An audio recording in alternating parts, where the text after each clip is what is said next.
I went to confront my husband's mistress in the hospital. What I found shattered everything. I found out my husband was cheating and his mistress had landed in the hospital. So I decided to confront her myself. But when I walked into her room, what I saw made my blood run cold. You think you're ready for revenge until the truth punches you harder than betrayal ever could.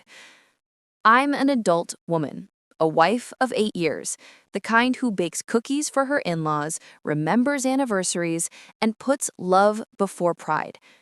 Or at least I was until 3 weeks ago when I found the texts.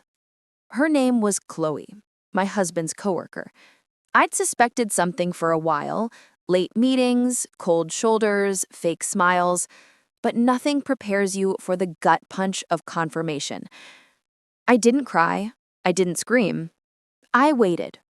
Then one morning, I overheard a conversation, my husband whispering on the phone.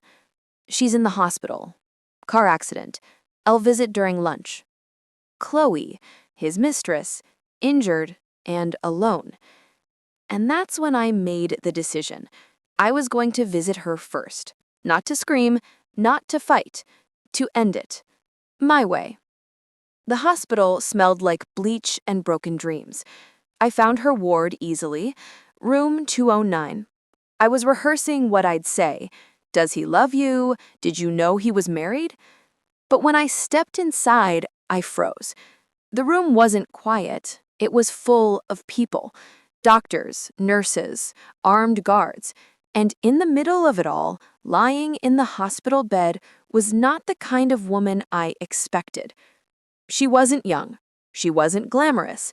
She was pale, barely conscious, hooked up to machines, and next to her bed, a wall of photos. Not of her and my husband, but of me. My face, my house, my routines, even my private moments taken from bushes across the street, from inside my bedroom window. Chloe wasn't just a mistress. She was a stalker, a dangerous one.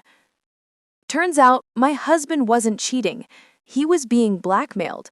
Chloe had faked the affair, docked texts, hacked his phone, and threatened to destroy him if he didn't send her money and let her pretend they were together. She'd been obsessed with me for over a year. I was the target. The accident that landed her in the hospital, not so accidental. She tried to follow me one night, lost control, crashed into a tree.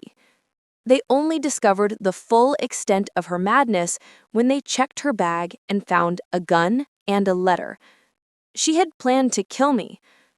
My husband didn't tell me the truth because he thought I wouldn't believe him, because he thought I'd leave him anyway. And honestly, I almost did. But revenge doesn't always come wrapped in rage. Sometimes the universe has its own way of balancing the scales. Chloe will never walk again. And me?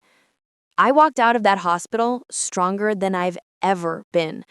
Because nothing is more powerful than a woman who faces horror and survives it. Subscribe now because the next tale might be darker than you can imagine.